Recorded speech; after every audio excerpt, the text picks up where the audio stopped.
La primera vez que vi a la general Irabaz, estaba de espaldas en medio del hangar 7, rodeada de 3 guardias de seguridad confundidos y un conserje muy sobresaltado.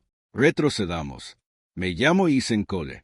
Tengo 32 años y mi título oficial en la Oficina de Liderazgo Diplomático Espacial de las Naciones Unidas es analista lingüístico senior de clase 3, lo que suena impresionante hasta que te das cuenta de que clase 3 básicamente significa que traduzco señales de radio extraterrestres que nadie más puede decodificar y luego no me dan crédito por nada.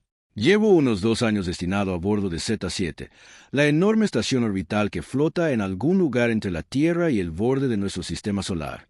Traduzco. Presento informes. Como comida horrible de la estación. Así es mi vida. El día que todo cambió empezó como cualquier otro día. Mal. Me llamaron al hangar 7 por un asunto rutinario que, en el lenguaje de Z-7, significa que algo está roto, explotando o está a punto de causar un incidente interestelar. En este caso, fueron las 3 cosas. El Imperio del Velo había enviado un enviado. Si has estado viviendo en la Tierra y te perdiste las noticias de los últimos 5 años, felicidades por la impresionante situación de tu búnker. En resumen, el Velo es una civilización avanzada del sistema estelar Larry. No son agresivos por naturaleza, pero cuentan con una flota capaz de reducir nuestro sol a una fogata particularmente decepcionante. Hace 18 meses, una nave minera terrestre rebelde perforó accidentalmente uno de sus monumentos planetarios sagrados.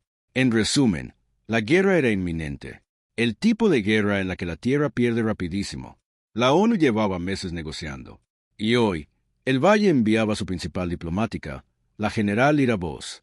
Había oído su nombre en informes clasificados.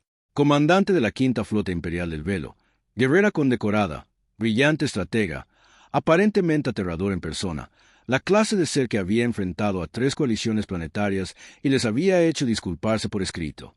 Lo que nadie me dijo fue que nunca antes había usado una rampa de embarque con compensación de gravedad. La rampa, una plataforma de transición estándar de velo humano diseñada para facilitar el salto de la lanzadera cero a la gravedad artificial de Z-7, tenía un letrero muy claro.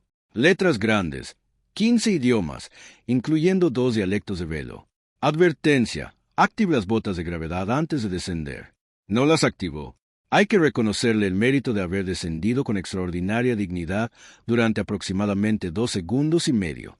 Entonces, la gravedad, como suele hacer, dio a conocer su opinión. Observé, junto con los 3 guardias, el comandante de la estación y 2 embajadores de la ONU, vestidos para la ocasión. Como general militar más temido de la galaxia conocida ejecutaba una espectacular voltereta hacia atrás, completamente involuntaria, y aterrizaba en el suelo del hangar con un sonido como el de alguien que deja caer un refrigerador. Nadie se movió. Nadie respiró. Por razones que aún no puedo explicar, pregunté: ¿estás bien? Todas las cabezas en la sala se volvieron hacia mí. El general, alto, de una belleza sobrenatural, con cabello blanco plateado que flotaba ligeramente incluso en gravedad normal, y la piel el color de las nubes de tormenta al atardecer. Una gris violeta intenso que reflejaba la luz como una amatista pulida, giró lentamente la cabeza para mirarme. Sus ojos eran del color del espacio profundo, violeta oscuro, con tenues destellos bioluminiscentes que latían suavemente cuando estaba enfadada. Latían con fuerza en ese momento.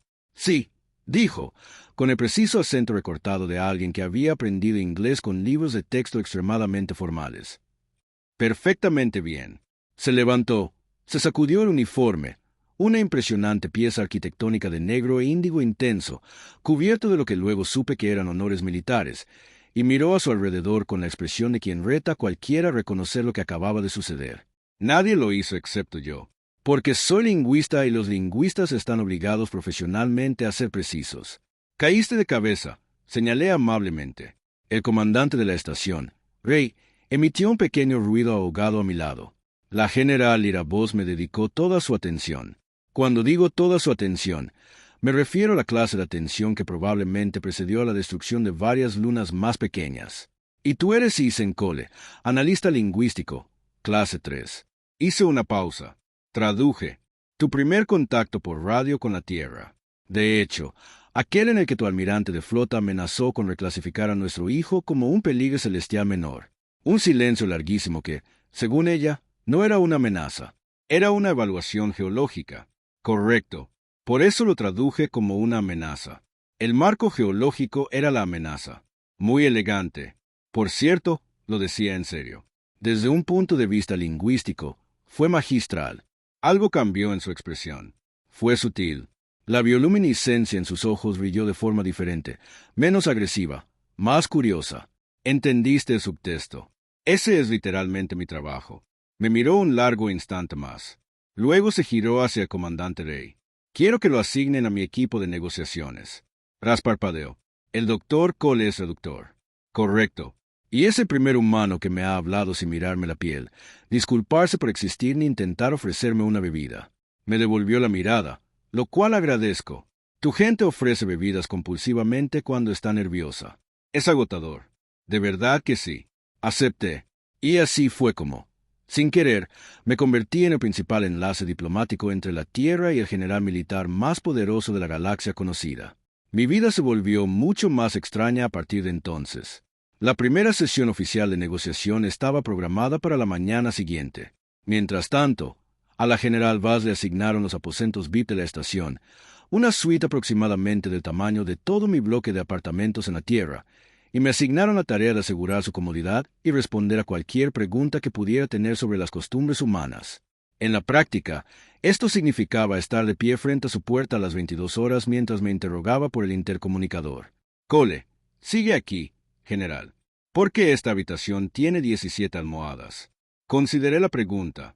Los humanos encuentran reconfortante el exceso de almohadas. Hay 17. Las conté. A algunos les gustan las opciones. Una pausa. ¿Cuál es la cantidad óptima de almohadas para dormir? Una, tal vez dos. Entonces, ¿por qué? Sinceramente, no lo sé. Es algo que hacemos. Otra pausa más larga esta vez. Tu especie es muy extraña, Cole. De verdad que no puedo discutirlo. Pase. Tengo más preguntas. Debería haber dicho que no. Técnicamente estaba fuera de servicio. Era tarde. Tenía informes que presentar. Pero algo en su voz, desprovista de su formal precisión, con una ligera incertidumbre que sospeché que nunca dejaría oír a nadie más, me hizo abrir la puerta.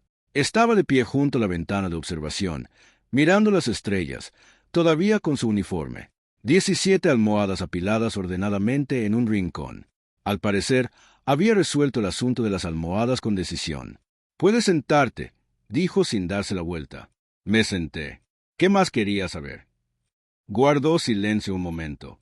Cuando habló, su voz era diferente. Menos mando, más algo que no pude identificar. El barco minero, el que destruyó el monumento de Veiltar. Hizo una pausa. Tu gente entiende lo que era. Un lugar sagrado de miles de años de antigüedad. Leí los informes culturales.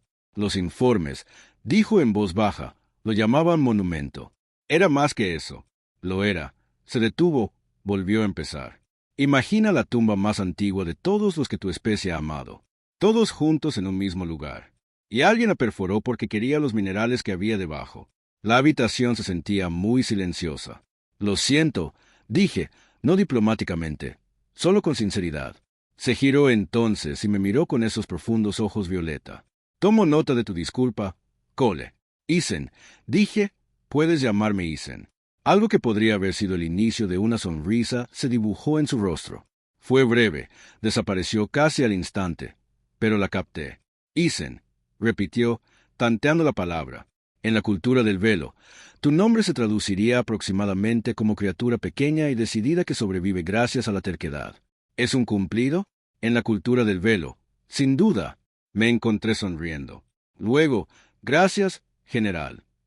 Lyra, dijo después de un momento, cuando no estemos en sesiones formales, puedes llamarme Lyra. La miré. Ella me devolvió la mirada. Afuera, las estrellas se deslizaban lentamente junto a la ventana, antiguas e indiferentes, haciendo lo que siempre hacen las estrellas, ardiendo silenciosamente mientras todo lo complicado sucede en la oscuridad entre ellos. Está bien, dije. Lyra, los siguientes 3 días fueron cualquier medida objetiva, un desastre. No por Lyra. Lyra estuvo extraordinaria en la sala de negociaciones. Precisa, inquebrantable, brillante en 7 idiomas. El problema era el lado humano de la mesa. El embajador Hargrove, el principal diplomático de la ONU, aparentemente había decidido que la mejor estrategia para negociar con una civilización galáctica avanzada era ser condescendiente y arrepentido a la vez.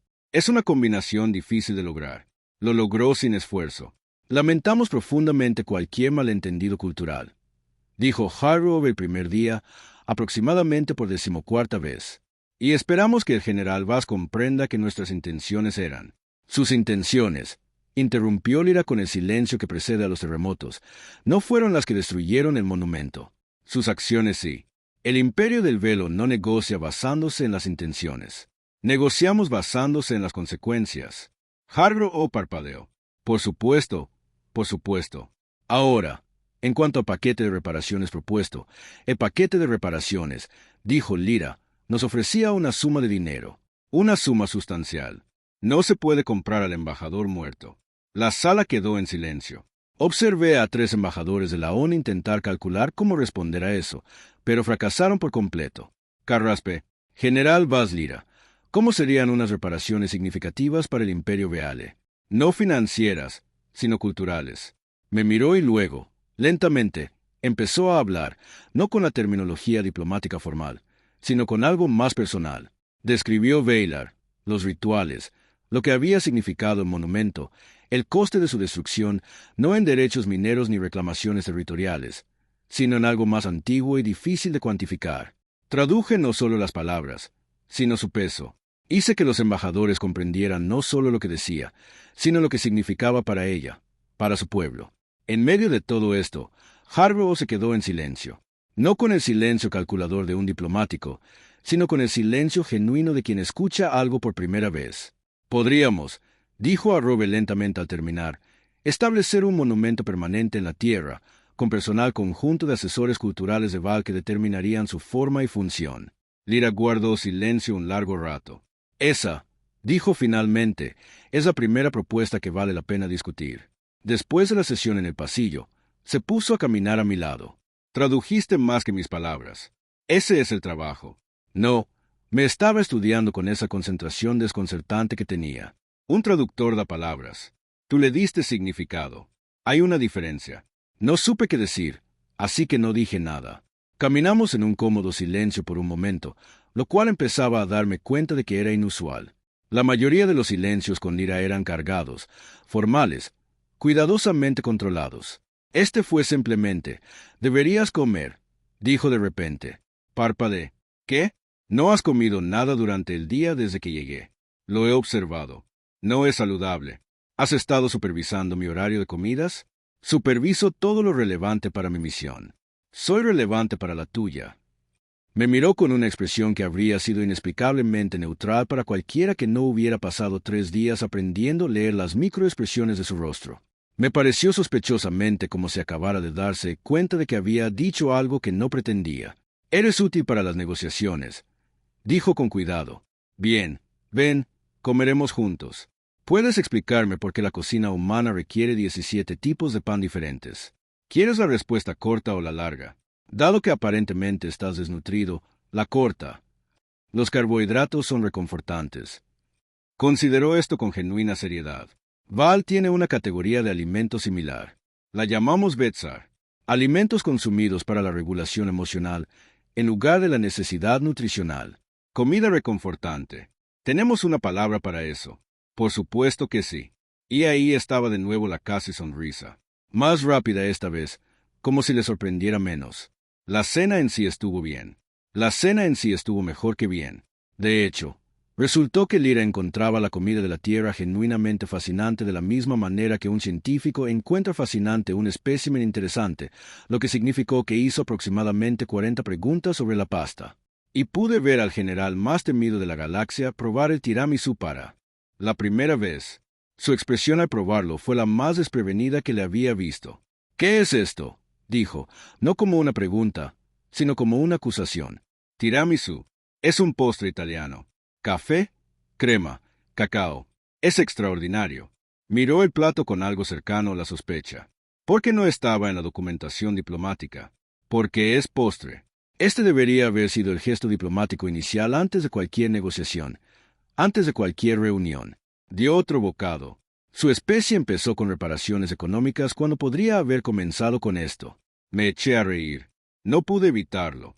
Me miró y, por una vez, no pareció ofendida por la risa. Parecía curiosa, observando cómo me cambiaba la cara. Te ríes con facilidad, dijo. ¿Es una crítica? Es una observación. Una pausa. Los generales del velo no se ríen nunca. Se considera indigno, una muestra de pérdida de control. Pensé en esto. Suena agotador. Lo es, dijo, y luego pareció recomponerse, enderezándose ligeramente. Es parte de la disciplina requerida para el mando. Claro. La observé tomar otro bocado de tiramisú. ¿Cómo va la disciplina ahora mismo? Esos ojos violetas se encontraron con los míos. El flex bioluminiscente pulsó suavemente, no con ira, sino con algo más que estaba empezando a reconocer. Algo que probablemente no debería haber notado dadas las circunstancias. Adecuadamente. Dijo que la crisis golpeó el cuarto día. Recibí la llamada a las 300. Una facción dentro del cuerpo diplomático de Reale, no la gente de Lira, un comandante de flota rival llamado Caldros, que había estado alimentando información errónea a ambos lados, había filtrado un documento fabricado en los medios de comunicación de la Tierra. El documento afirmaba que Lira había sido autorizada a emitir un ultimátum, aceptar los términos del velo en 48 horas o enfrentar una acción militar. A las 400, estaba en todas las noticias de la Tierra. A las 500, 3 gobiernos nacionales habían convocado sesiones de emergencia. A las 5:30, estaba de nuevo fuera de la puerta de Lira. Respondió de inmediato. Era evidente que había estado despierta. Tenía ojeras. No sabía que Val pudiera tenerlas. Y su cabello plateado estaba suelto por primera vez, cayendo sobre sus hombros de una forma que habría sido una distracción en cualquier otra circunstancia. Lo sé, dijo antes de que pudiera hablar. Dross, sí. ¿Por qué? Apretó la mandíbula. Porque él quiere esta guerra. Algunas facciones dentro del imperio creen que la Tierra es un recurso, no una civilización. Han estado buscando una excusa para terminar las negociaciones. Su voz era controlada, pero por debajo podía oír algo crudo. He pasado 4 días aquí. He visto lo que es tu gente. ¿Tú eres? Se detuvo. ¿Somos qué? Me miró. Complicado. Pequeño. Infinitamente sorprendente. Una pausa. Mereces la oportunidad de sobrevivir a tu propia estupidez. La mayoría de las civilizaciones no tienen esa oportunidad cuando cometen el error que cometió la tuya. Algo se movió en mi pecho. Estás tratando de salvarnos. Estoy tratando de evitar una guerra innecesaria, dijo con precisión. Lira, no lo hagas. Intenta salvarnos, repetí en voz baja. Un largo silencio. Afuera, a través de la mirilla del pasillo, las estrellas brillaban firmes e indiferentes. ¿Qué necesitas de mí? Pregunté. Se enderezó. La general otra vez. Necesito que me ayudes a hacer una transmisión a ambos pueblos simultáneamente en todos los idiomas. Nada de una declaración diplomática. Esas serán ignoradas. Algo más. Me miró con esos profundos ojos violeta. Necesito que me ayudes a decir la verdad. Trabajamos toda la noche. No un equipo diplomático, ni un comité. Solo nosotros dos en una mesa en la sala de comunicaciones secundaria de la estación, construyendo algo que ninguno de nuestros pueblos había intentado jamás. Un relato honesto de lo sucedido, lo que había significado y lo que realmente estaba en juego, despojado de cualquier marco político de ambos lados. Lira era implacable.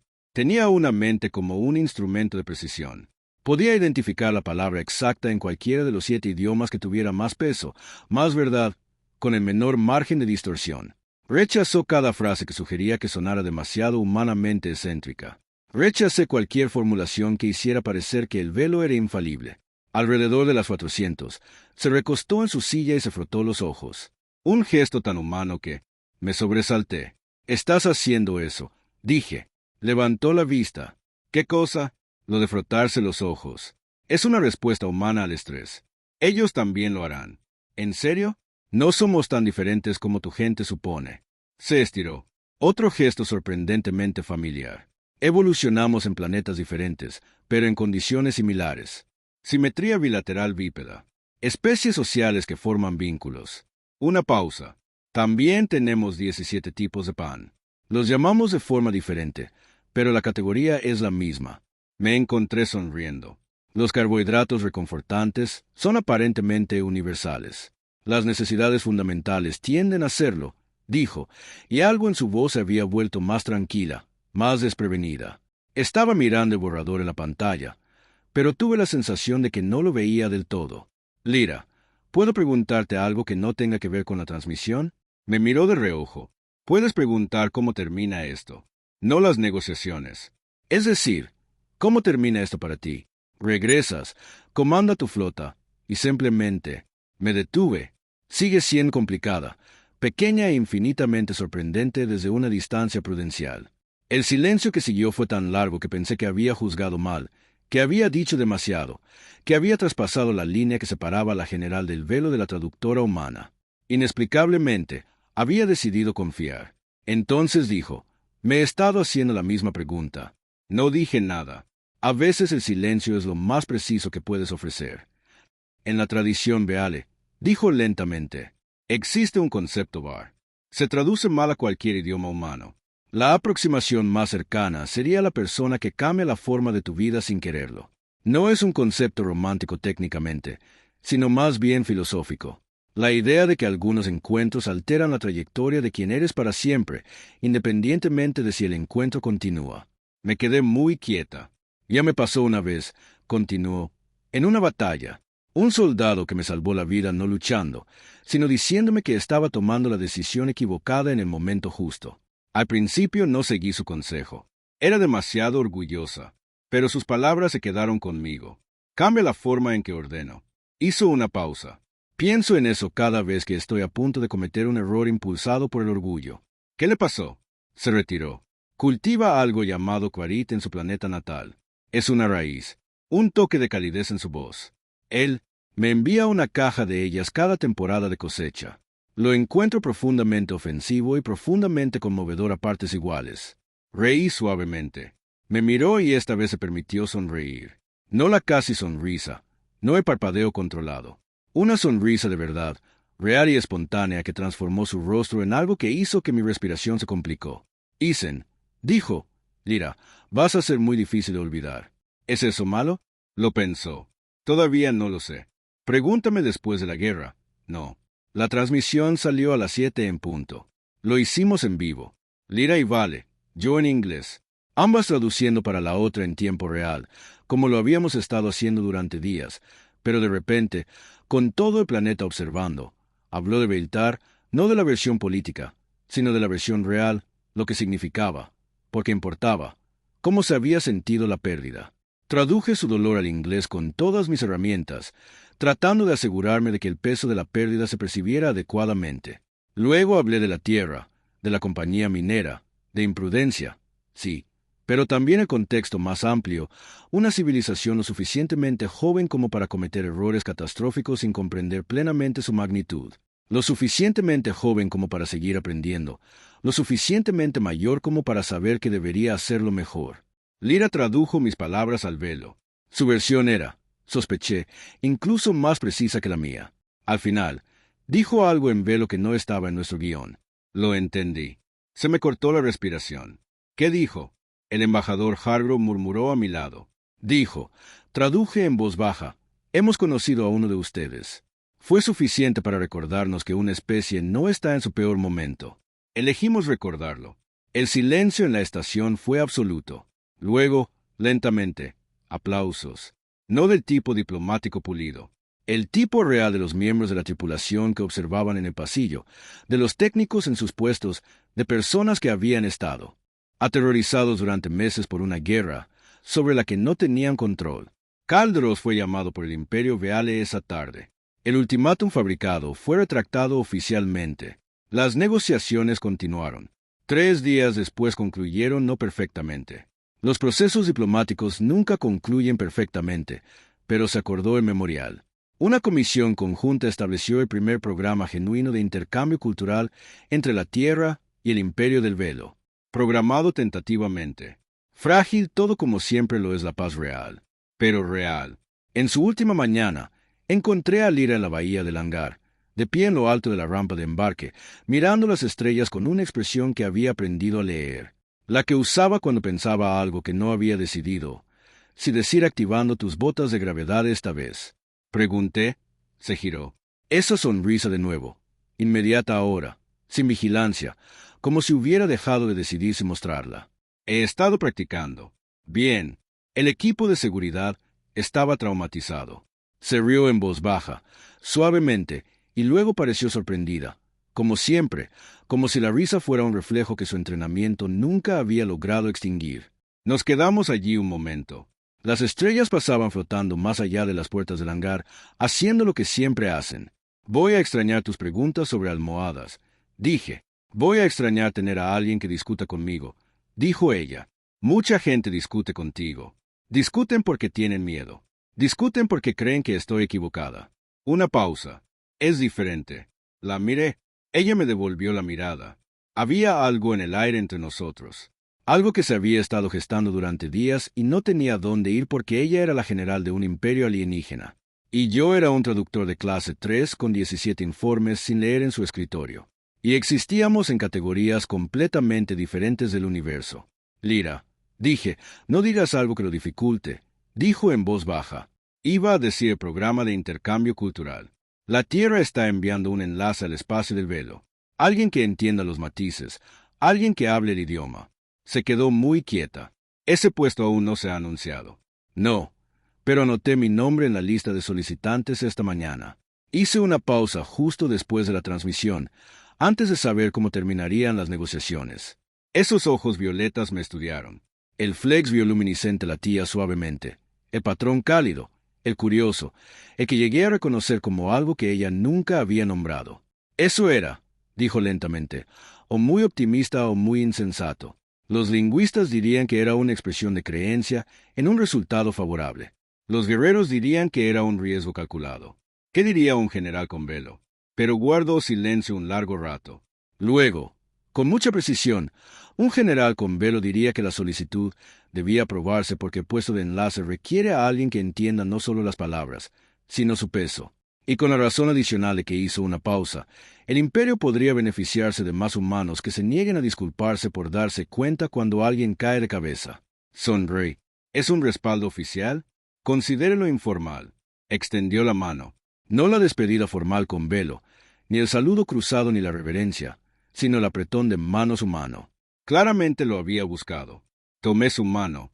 Su apretón era cálido y firme, y la sostuvo un instante más de lo que requiere un apretón de manos, mirándome con esos profundos ojos violeta que reflejaban las luces del hangar como si se hubiera tragado un trozo de cielo nocturno. Barrett, dijo en voz baja, la persona que cambia la forma de tu vida. Sí, dije, igualmente. Sonrió, plena y real, para nada controlada. Y luego se dio la vuelta y subió por la rampa con total y perfecta dignidad, con las botas de gravedad firmemente puestas. La nave despegó en silencio. Se deslizó por las puertas del hangar hacia la oscuridad. Me quedé allí un rato observando el lugar donde había estado. 3 meses después, conseguí la asignación, el puesto de enlace de intercambio cultural, representante de la Tierra ante la Corte Imperial Veale, con sede en el sistema Larry. 3 meses después, me asignaron el puesto de enlace de intercambio cultural, representante de la Tierra ante la Corte Imperial de Veale, con sede en el sistema Larry. Un puesto inicial de 2 años con opción a prórroga, escrito en la esquina de la carta oficial de nombramiento, con letra pequeña y precisa. Ni un sello ni una firma digital, sin escritura a mano en un idioma que me llevó 2 años aprender a leer. Eran 2 palabras. Intenta no caer en ninguna trampa. Me reí un buen rato.